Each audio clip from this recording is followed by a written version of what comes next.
and game theory. As hackers, it is our fundamental nature to take control of technology, not out of a sense of fear, but as a basic creative impulse to take things apart, figure out how they work, and explore their creative uses. And we've all heard that 1,000 times. But there is much truth to it.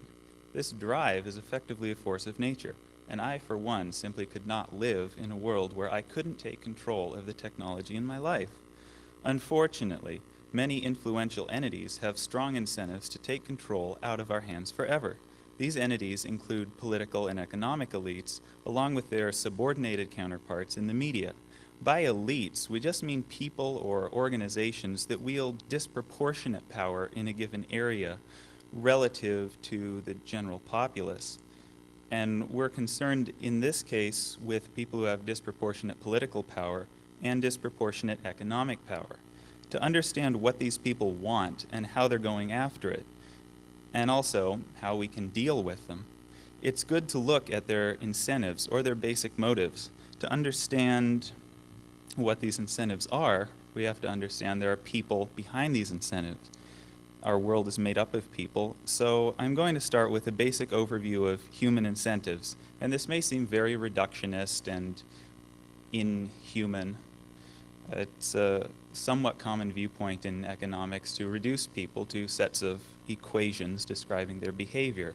While you can't make very accurate predictions on an individual level, when you do take people in aggregate, statistical averages across huge populations, it does become a relatively useful tool for understanding a very complex problem.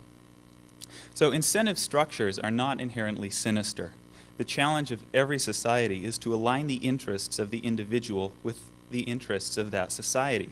In general, we do this fairly well, and it often doesn't matter what kind of character you have, because if you like pleasure and you dislike pain, you'll follow most of the rules most of the time.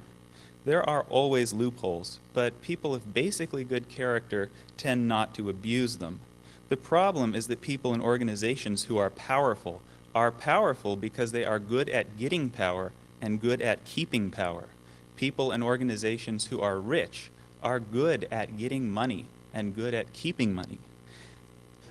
In general, anything that exists because it is good at existing, whether we are talking about living organisms or cosmic structures like stars and planets. It seems to be a mechanical fact of nature, at least over the time frame of some observation. The drive to exist is at the basis of all motives and incentive structures, whether we are talking about animals, human beings, political systems, corporations, religions, cultures, or nations. If political powers, corporations, or wealthy investors have the opportunity to alter society's incentive structures through legislation to suit their interests at our expense, and they do not take it, they will be defeated and replaced by political and corporate powers willing to exploit every opportunity. Consequently, you can guarantee that any entity will first and foremost look out after its own survival to the exclusion of everything else. And this is true whether you are talking about industrial monopolists, government agencies, or even national public radio. In our case, the situation is that two entrenched groups of elites, the political and economic elites, who have successfully subordinated a third group of elites, the media, are being threatened by a new emerging elite, which they weren't prepared for because it could never before have existed in all of human history. It was made possible a mere half-century ago by the military-industrial complex and the peripheral technologies related to developing the atom bomb and understanding the dynamics of the Cold War that ensued. Ultimately, this new elite, if it's even fair to call it that, threatens the dominance of the entrenched powers that be, just as emerging media threatened the dominance of the entrenched powers last century. In that case, the entrenched powers won. New media were successfully co-opted and subordinated. In this case, I think we'd like to see a different outcome. That is the prospect I want to discuss. Although it seems a bit unrelated, it's important to begin with basic human incentives, to understand what people want so we can predict what they will do in aggregate. We'll start with a basic human being and follow its incentives from birth until death, because this basic trajectory drives a great deal of the behavior that we see, from our personal lives to our working lives to politics and economics and the seemingly blind forces of history. So when a child pops into the universe, the first thing it has to do is acquire resources from its parents. Its top priority is to survive to adulthood. So at first it cries when its needs aren't met, and this seems to work. Of course, a child must continue to please its parents in order to get things it likes, like food, toys, money, clothing, tuition, a new car, or the family inheritance. Early childhood is concerned with very difficult subjects like language acquisition, symbol grounding, constructing some model of physical reality that represents physical reality. But when a child reaches school, things get interesting. It suddenly has to survive its teachers and its peer group. The parents want one thing, the peer group wants another, and the teacher wants something else. Kids often tend to favor the peer group, and this can create conflict with the parents at home. Of course, if a child has siblings, this is a much more complicated problem because siblings will often fulfill some kind of role in the family. You might have the brainy one, or the strong one, or the athletic one, or the tough one, or the clowny one, and this can happen in social peer groups as well. So quite often people will develop a proto-personality based around what social roles are available to them. The real crisis hits when children discover the opposite sex, and that's really the motor that drives human behavior. Suddenly, the struggle for power and peer status becomes vicious. Posturing takes over, the entire personality contorts to impress the opposite sex. And this full-time preoccupation lasts straight through college, where social life is often predicated on access to the opposite sex. For most people, this never really goes away. The really difficult problem for the individual comes when one has to integrate into the ecosystem or the economic system, which is usually after high school or college. This is when all your hopes and dreams and ambitions collapse into a mess of futility, when everything you want in life turns out to be completely inaccessible. You can't get what you want, you can't even get what you think you're entitled to, and you never really had a shot. This drives a lot of young men into rages. They fly off the beam, try to change the world, start revolutions, join rock bands, or find religion and enlist in the military. Of course, you've got to make sure it's the right religion and the right military, or John Ashcroft will come after you. Ultimately, most people succumb to the mating instinct. Something clicks and they think such and such a person is so wonderful, nothing else matters, all I need is so and so, and sure enough, they get married, get pregnant, get a mortgage, and become completely dependent on the status quo. This turns many people into reactionary conservatives and basically wipes out many people, life over. They have to work very hard just to pay for the basic needs of their offspring. Their kids grow up and leave home. They have to pay for college, often taking out mortgages, which they have to pay off again, save for their retirement, and then they grow old and retire, which leaves them very little opportunity to work for active social change. And unfortunately, that seems to be a basic human life, because if we didn't make that kind of sacrifice for our children, then there wouldn't be that many children to keep the species going. There are ways to make this work if you're clever about it, if you get married at just the right time and save wisely. But you have to have the right advantages right from the start.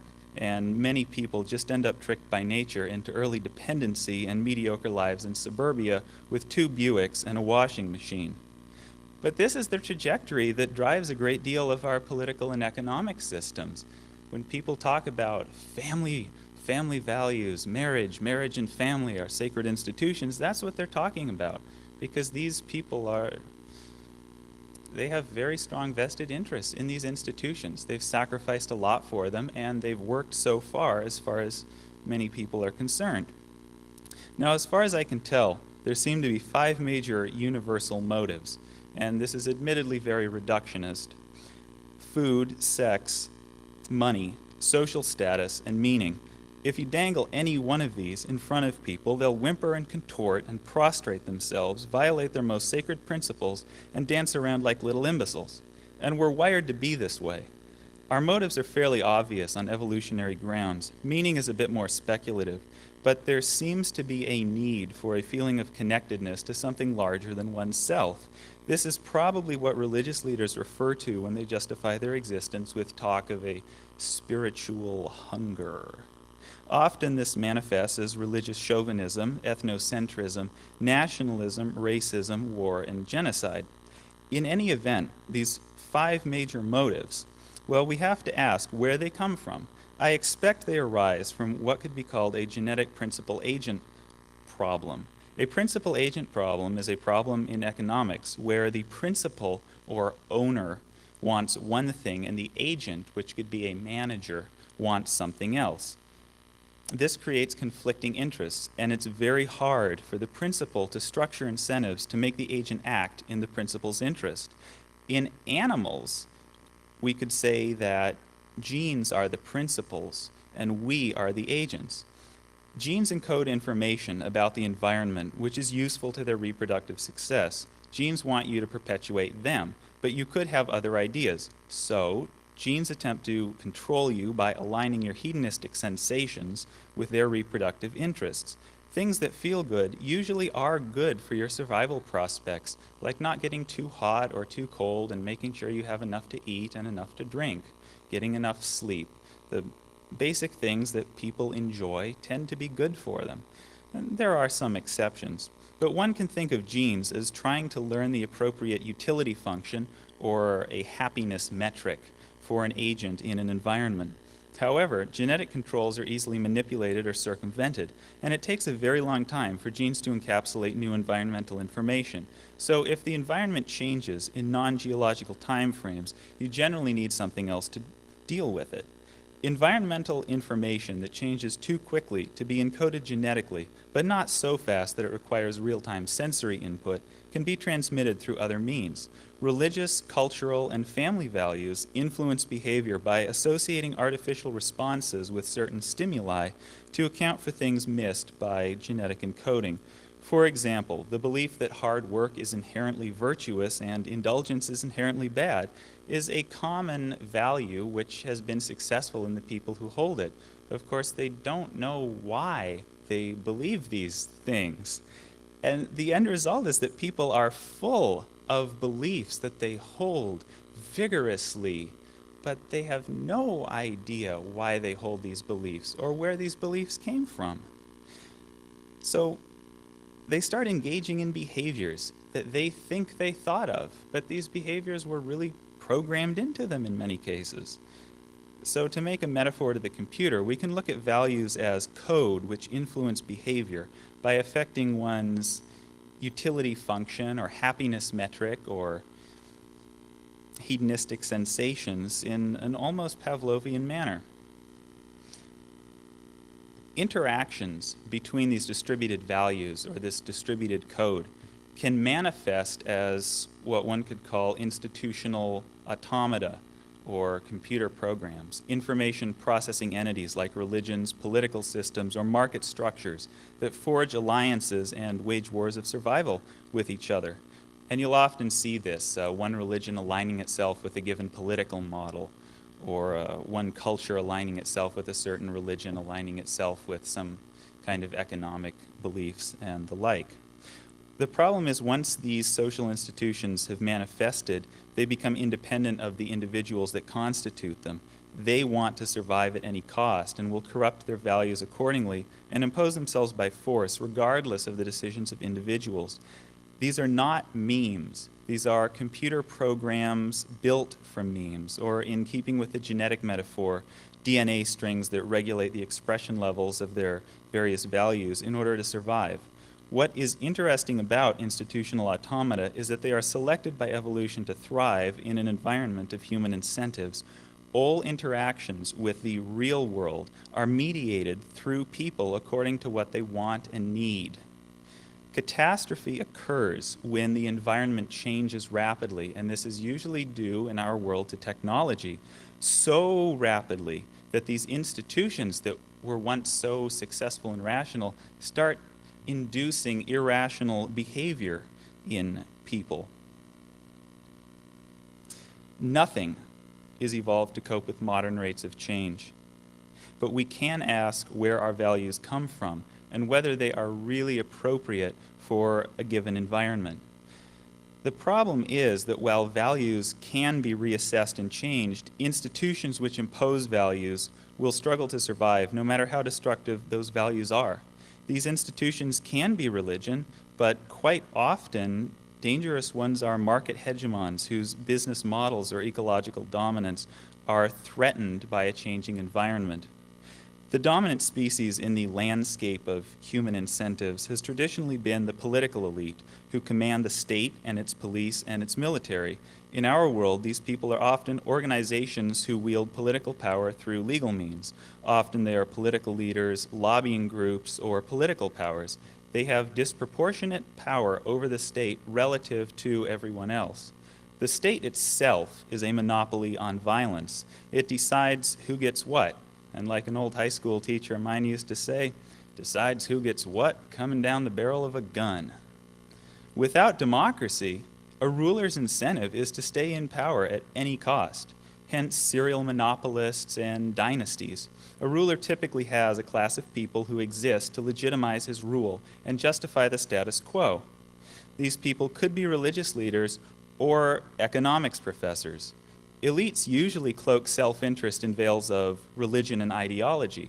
Now, the big trick with political elites is that no political system can survive if it cannot sacrifice people for its interests. It must induce you to give up your life to protect it. So an architecture of manufactured loyalty and consensual delusion is often required. This involves collective mythology and jingoism. Now, some people see through this stuff and consequently get denounced for lack of patriotism, which I think is stupid because legitimate democracies shouldn't need jingoism. So I have to wonder about these jingoists. What really are their attitudes towards democratic traditions? The problem with political elites is that they reap the benefits while the people pay the costs. This asymmetry of incentives leads to disaster. Leaders will frequently play chicken with the fates of their people in situations such as globalization, sanctions, or war. Despotism may have worked on a small tribal level. It may even work in the computer game civilization, but it is a catastrophe on a larger scale. So democracy corrected this problem.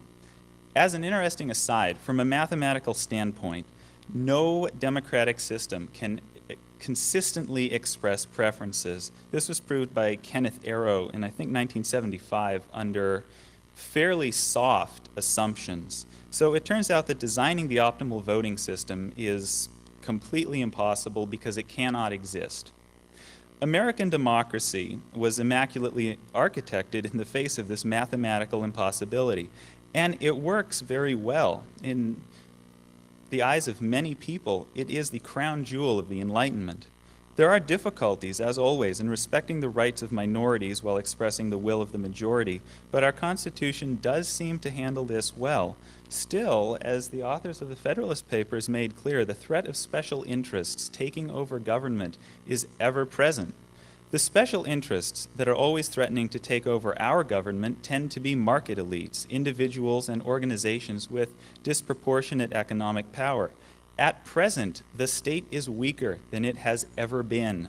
Post-Thatcher and post-Reagan, the state is destroyed. It has very little control over anything. The story that gets repeated in many introductory economics classes is that once there was feudalism and it was bad, but we were saved because in order to finance wars, monarchs granted increasing powers to the merchant classes until finally the merchant classes pushed for rights of their own, and this ultimately brought the blessings of the liberty to the rest of the world. And that's somewhat correct. What they forget to mention is that soon enough people lost control and the markets took over. Market mechanisms and their institutional structures, and markets need massive institutional support. And that's something that we have learned watching the failures of economic transition in many countries where we liberalized without giving a thought to establishing rule of law or legitimate democracy or consistent rights or the freedom of the press, which is an absolute crisis in Russia right now. The mobs have taken over, and it's going to be incredibly difficult to take that country back. So in this regard, they are like self-reproducing computer programs. In a sense, you could draw an analogy to the machines in the Matrix, in that we're completely dependent upon them, but they are out of our control. So by a self-reproducing computer program or a self-reproducing automaton, we mean something that runs by itself and can produce reasonable facsimiles. The selection mechanism is whether these can maintain themselves in the presence of entropic forces in the environment, which is done by responding appropriately to the environmental stimuli. In essence, are they good at existing? Markets are particularly responsive to real-time environmental change. They're computationally simple and in a sense approximate a numerical representation of human wants, needs, and incentives. Markets are adapted to people. All interactions are mediated through people. All computational work is done by people. But the market themselves and their massive institutional support structures form an environment or ecosystem which also provides a nice home to a certain invasive species. And this species would be the corporation or the firm, which tend to chase markets across the planet, you could say like bacteria on rotting flesh. Market environments are highly dynamic, so firms are of necessity extremely responsive to their environment. Now, what is really bizarre is that corporations are granted legal status as human beings with equal access to rights, equal access to the law, just like everybody else has. Except they have limited liability. They're not held accountable for their actions. They have disproportionate wealth and disproportionate political representation. They can sue anybody out of business, whether they're right in their suit or not. They can change the rules to put their competitors out of business or to stop competitors from entering the market. They are sociopathic. They have in mind to dominate markets as a species might an ecosystem.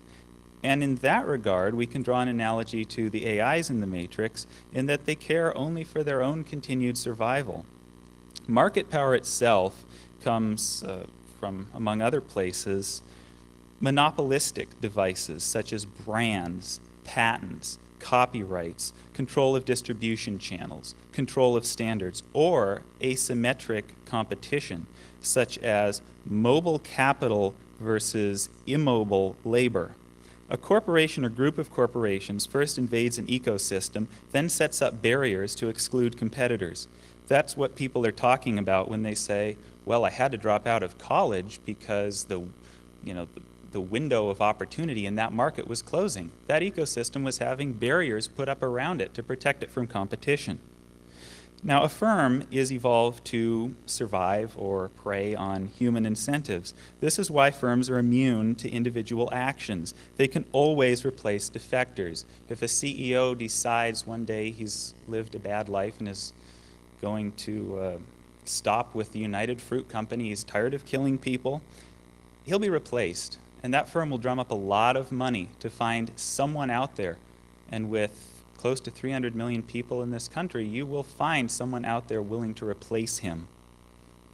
To maintain ecosystem dominance, monopolists will often bribe political elites through campaign contributions, the support of lobbying groups, the support of think tanks, and they often trade favors with the media through advertising, public relations, stock offers, which you might not be aware of, and other special relationships. Very often, a group of corporations will agree implicitly to share an ecosystem. This is not conspiracy. It is simple tit-for-tat, iterated game theory, the golden rule. It happens all the time in nature, from birds sharing the bugs in an ecosystem to energy firms dividing up local markets. Now, Robert Axelrod did the groundbreaking work in this, showing that tit-for-tat is a very stable strategy. It's very easy for people to learn this. It's very easy to understand when someone else is doing tit-for-tat with you. If you accept an energy bid and some guy's bid of $10 million and $206 at the end, well, that might inspire you to think maybe he wants to offer me the 206 area code of the energy market. And so you might say, okay, I'll, bid this and I'll give you the 512. And in fact, that actually does happen, and it's a problem with people who develop auctions to stop corporations from embedding these secret yet very difficult to prove agreements to divide up markets. Unfortunately, the subservience of the media in all of this is a grotesque case of negligence to humanity.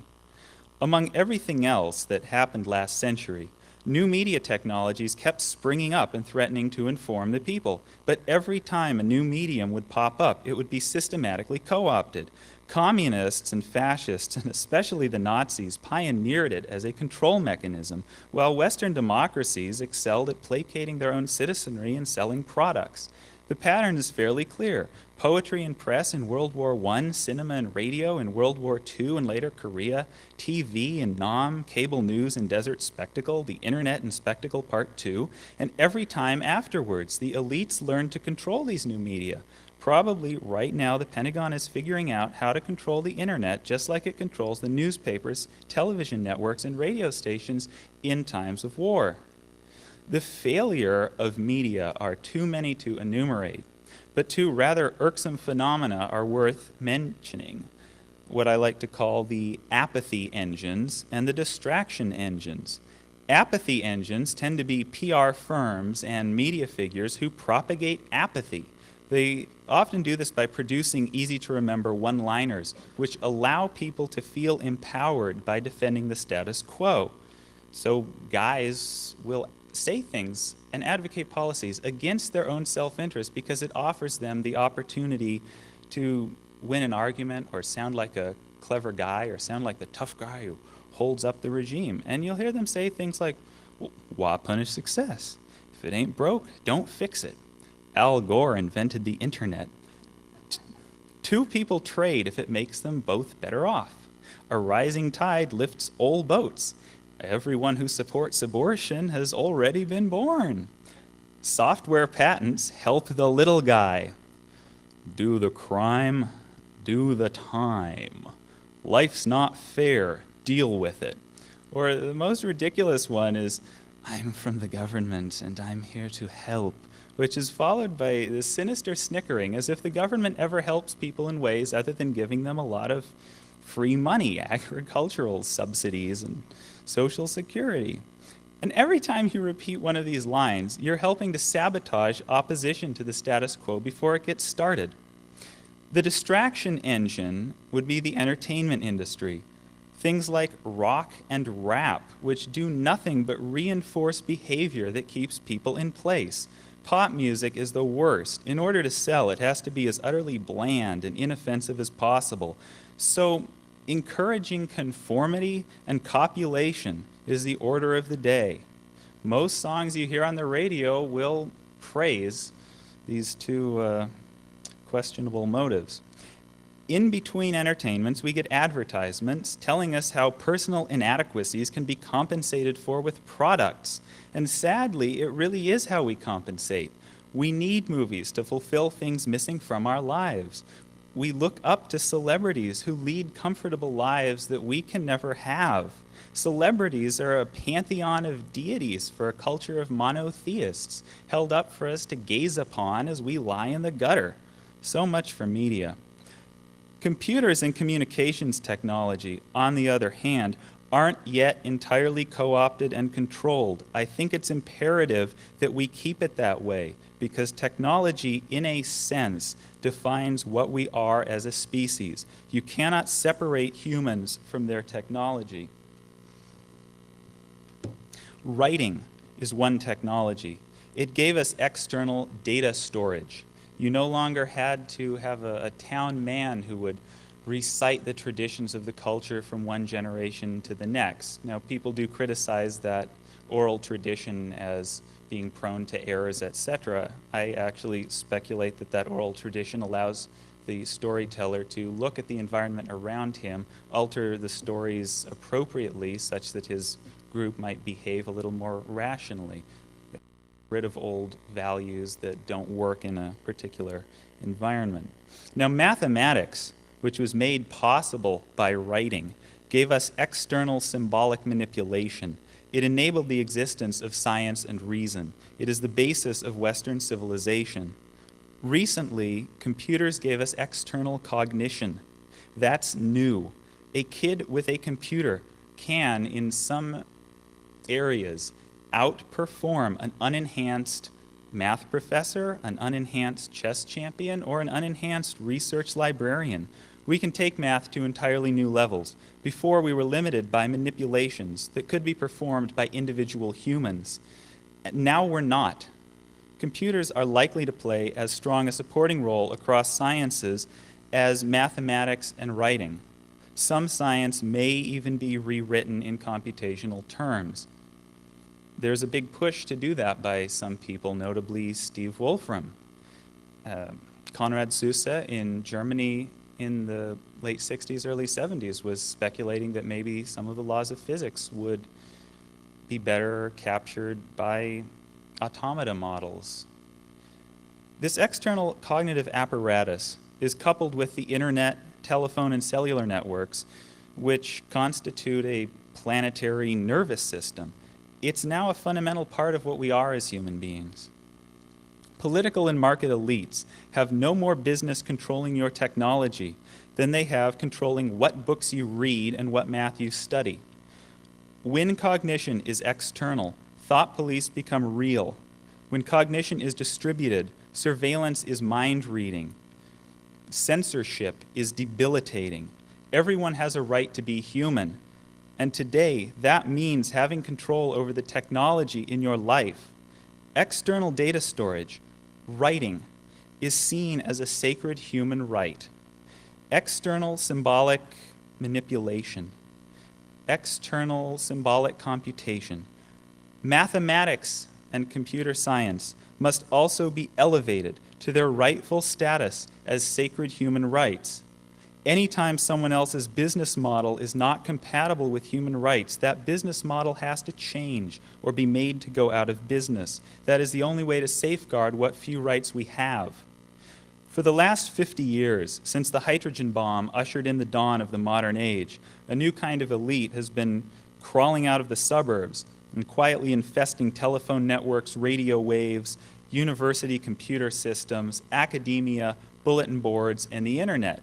The entrenched political and economic powers were too busy manipulating the media to notice. By the time they caught on, it was too late. We're already here. So who is the technological elite? Well, right now it's anyone with the brain power to take control of technology. Anyone can be part of this tech set. All you have to do is take things apart and figure out how they work, like a child or a scientist. It's amazingly democratic in that regard. But if political and market powers get their way, control will be taken out of our hands permanently. And you can't yield to the hands-on imperative when technology is not in your hands. The alternative to authoritarian control, co-opting the technological elite, as was done with the media, may be difficult because there are too many of us, and having grown up on the margins, we may have value systems that are not compatible with being co-opted. It is, of course, possible to co-opt a small number of high-tech firms willing to cooperate with the entrenched powers. So legalized monopolies granted through software patents and bizarre copyright clauses may be a viable route. Either way, the tech ends up out of our hands. Technology is supposedly the daughter of science, so we could look at the mother to see where the daughter will be going in a few years. The attitude held by authorities is that scientists should be on tap, but never on top. I think it was Winston Churchill who first voiced that opinion, among some other unsavory ideas he had. Now, academia and the grant system do seem to keep scientists just complacent enough. The DMCA has really been pushing that in recent years. The downsizing of research budgets under Reagan and the closure of research labs across the country is pushing it in that regard. But so far, people are still barely complacent enough. Now, tech is different. because people empowered with computers and communications technology are dangerous. There are some extreme ideas out there held by people who seldom engage in reality testing. There are some extreme truths out there that have been previously unknown to people who've never been exposed to those realities. They will change the world tremendously. Authorities may have to choose between letting people have technological power and a police state. My guess is that they'll choose the police state because fascism usually pops up when people are frightened of slipping in economic status. As for where the tech set came from, everyone has their theories and traditions, and mine is a little less standard and perhaps less flattering. It seems to me that the offspring of the military-industrial complex probably came from the military-industrial complex itself. If I had to pinpoint a trajectory, I might say the Institute for Advanced Studies, RAND, and Los Alamos. The comet would be one John von Neumann, but that's very far in the past now. I do think that there are multiple strains within the tech set.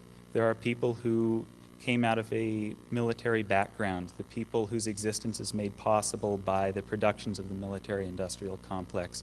They built the bomb, they built the first computers in America to calculate how we could build this bomb, would it ignite the atmosphere, all sorts of problems. And of course it was John von Neumann behind much of that and behind the push to build the H-bomb and the escalating arms race, which then funded a lot of game theory, which also produced the neoclassical economic system, which is the model that the rightists use, the so-called free trade, liberalize everything, no protection, no social anything, laissez-faire and the invisible hand will rise everybody's boats, I suppose. There is also a strain that came out of the freaking community, out of Abby Hoffman and the yippies, people dedicated to social change, playing with technology who were not directly involved with the military-industrial complex itself, but there's a great deal of overlap. And many of the first idealistic hackers who constructed the net, which was supposed to be a device that would stay up during a nuclear attack, were actually funded by the Department of Defense. The military-industrial complex more or less created this technological world that we live in, I think as a side project or side effect of the atom bomb, the Cold War realizations about entropy, information theory, and cracking cryptographic systems and the like. But regardless, that's just my particular theory, and I don't actually know where we came from. Nevertheless, an increasing trend of creeping and devastating force over the last half-century has been the incorporation of computing and communications technologies into every aspect of our lives and worldviews, from day-to-day living and business models to research, science, and academic disciplines. Now with the internet linking collective human knowledge and exposing people to new ideas and alternative information sources, we may even be due for a new renaissance. Now, post-90s, that might sound like dreadful Silicon Valley rhetoric of how we're going to develop the third world and give water to 2 billion people who don't have access to clean drinking water. But there really may be a renaissance of sorts, at least in America, which I think needs one. There has been a lot of Renaissance-based fiction lately, coupled with an increasing sense that we are living in the Dark Ages, materializing against the supposed spiritual hunger that fuels ignorance is a new curiosity about ration and reason. What is the scientific method? And it's very sad to say this, but we now have a compelling incentive to understand the world that we live in. So maybe. This is an exciting time to be alive, similar in some regards to 1 century ago when the clockwork model of the universe, of perfect determinism, the ordered society of Queen Victoria and Europe's dynasties appeared stable and timeless, yet collapsed only a few years later. Some of our timeless models of reality may collapse. They may fall apart in short order. What is driving this, as far as I can tell, is largely a new worldview that's based to some extent on computation, which is a science built up around a device. Of course, writing and mathematics, in a sense, were built up around the devices of paper and pens. As one example of a model of reality that we accept as a moral imperative and inherent spiritual truth, free market fundamentalism, or the so-called neoclassical economics program, has been propped up for decades in light of knowingly faulty mathematical underpinnings. And it has been computer science, more than anything else, that has identified these faults. It first proved that Nash equilibria, these game theoretic solutions to these economic models that are completely detached from reality, you can't solve these, people can't solve these. They're what you call in computer science NP-complete, meaning that you have to test every single possible solution to these things. Now, Nash didn't actually have that much involvement in economics. What he did was just prove a fixed point theorem to abstracted game theory, but people took that and applied it. Then Robert Axelrod, with his computer simulations of game theoretic players, incentives, and the way that game theoretic models spread, said, hey guys, this Nash equilibrium, where everyone just defects because it's in their best interest never to cooperate, that doesn't work. These computer models have it working. Nature shows it working. I mean, according to this neoclassical program, OPEC wouldn't exist because every individual country has an incentive to produce more oil when some guy is, agreeing to restrict the oil production, so all of OPEC would fall apart. But you see, the free market economists, they don't think very far in the future. They didn't think really one step into the future on this one. Because anytime you have a continued cooperation with people, future interactions, you want to cooperate with them because it's not a zero-sum game. And OPEC does a lot better by cooperating in the long term and milking us for a lot of money than they get by having one guy defect once and then have to sell oil at free market prices for the time until oil runs out. So the recent worldwide failures of IMF policies, which have destroyed many countries and many people's lives, are based on these neoclassical models. So these abstract ideas have devastating real-world consequences, yet no one ever thought to ask, do these models in some way correspond to reality? The failure of supply-side economics in the 1980s, the idea that lowering taxes would increase revenue, well, that didn't work, oddly enough. So I would advise the hardcore libertarian free market types to start backpedaling now. There's a very good way you can do that. Just say, well, I had to adopt an extremist position because the state was too strong, and I didn't really think it, and now, what with terror, we've got to, strengthen the state back to fascism and capitalism and, our old way of doing things. I expect computing and communications technology to become as important as traditional writing and mathematics. And that is why it is imperative to establish a precedent right now that computation belongs to the people, not to the politicians and businessmen. We have an opportunity right now. We cannot afford to lose computing and communications technology as we lost the media. Fortunately, the struggle for control between the people and the authorities is strongly asymmetric. By exploiting these asymmetries, we should be able to keep fire in the hands of mortals. Special interest groups succeed in corrupting democracy because they have a huge incentive to support legislation which benefits themselves at public expense. And while the cost to society may be high, the distributed cost to each member of society isn't high enough to inspire mobilization.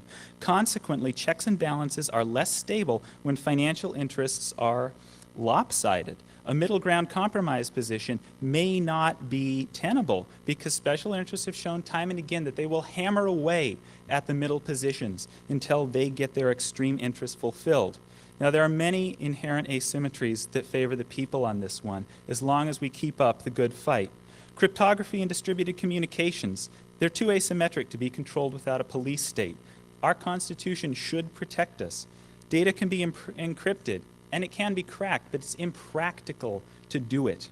Information, once out of the bag, is out of the bag forever, provided that we are always here to keep it out of the bag. This increased access to information empowers increasing numbers on our side, while the powerful interests are fixed in number and financial resources. Anytime we know how to do something, even if not immediately necessary, means that should someone be presented with the need, it will be possible. Security of information is easier to achieve than anonymity and obscured signal flow, but I would hope that one-off anonymous actions for whistleblowers could remain possible. Authorities forced to act on the behalf of special interests are restricted by our Constitution, by their time, by their financial resources. They can't fight us effectively without destroying the Constitution. And I hope they can't get away with doing that. You also have laws that are not uniform across nations, and that will allow you to escape certain irrational laws. Corporations do this to escape taxation, to escape human rights legislation, to escape labor unions and labor protection laws. So we might as well take advantage of it because they certainly are. So people and organizations in power have very little foresight. They care above all for staying in power, or at least exiting power with as many gains as possible. Left to their own devices, they will behave like a greedy search algorithm, regardless of future consequences. Their approach to control is to manipulate incentives. They view behaviors as markets, to discourage behaviors they do not like. They pair exclusion from the market with high cost. Exclusion is achieved through technical barriers and outlawing communication of knowledge and tools to circumvent these barriers. Raising the cost means raising the cost of being caught. This can come from catching many people or from catching just a few and punishing disproportionately, which is more common. We can defeat the technical barriers, and we have to, because any time a self-interested automaton or agent or rational creature has coercive power over another, the subjugated automaton will be forced to act in the interests of the dominant one, as mechanically as night follows day. This is why freedom is preferable to subordination. The more power authorities have, the more power they can use to consolidate their power. Conversely, the more freedom we have, the more freedom we can use to propagate freedom from mobs and tyrants. We can easily defeat technological barriers if we keep trying. Law is not necessarily a moral authority. It is a coercive authority. It is increasingly unreliable in areas of science and technology, especially when the special interests are writing the rules. We need to be able, when necessary for the good of humanity, to circumvent certain irrational laws.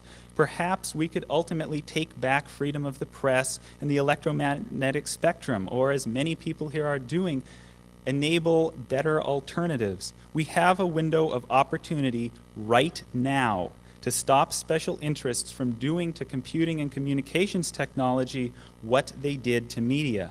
If we can circumvent digital rights management, serial number embedding, and other affronts to anonymity, spyware, surveillance, we can defeat the technical barriers. If the EU and other victims of intellectual property imperialism fight against software patents and proprietary protocols, we can see strong pressure for legal reform. The laws may change very slowly, but if we consistently defeat technical barriers and keep the people empowered, we can establish social norms that will force the laws to change. Above all, at any cost and by any available means, we must continue to exist because we are the front line of defense against the technological tyranny of special interests.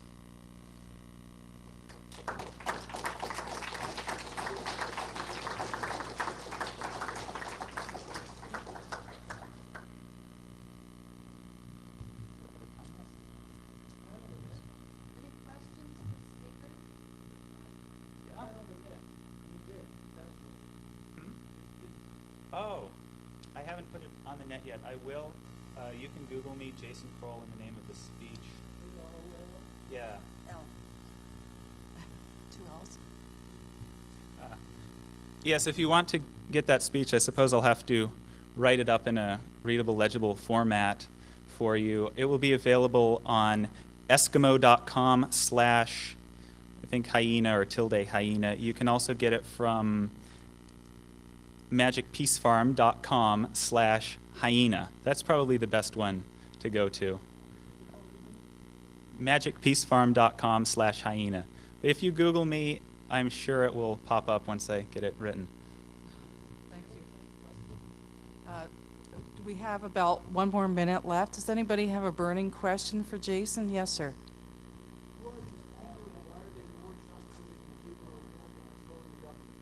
Because there are more. The government contains a very small number of people with very specialized interests. The people as a whole have more people, and our divergent interests tend to average out, which is why we're a little more trustworthy. Yes? Oh, no.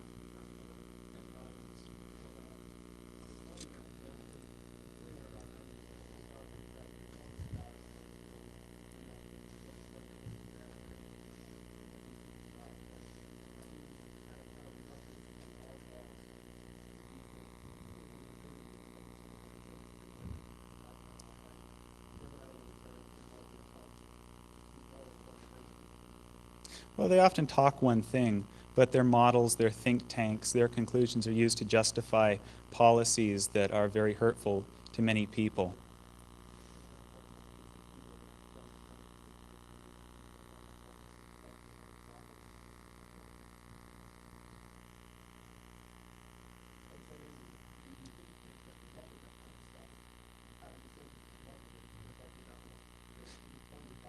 Yes, they're paid for results.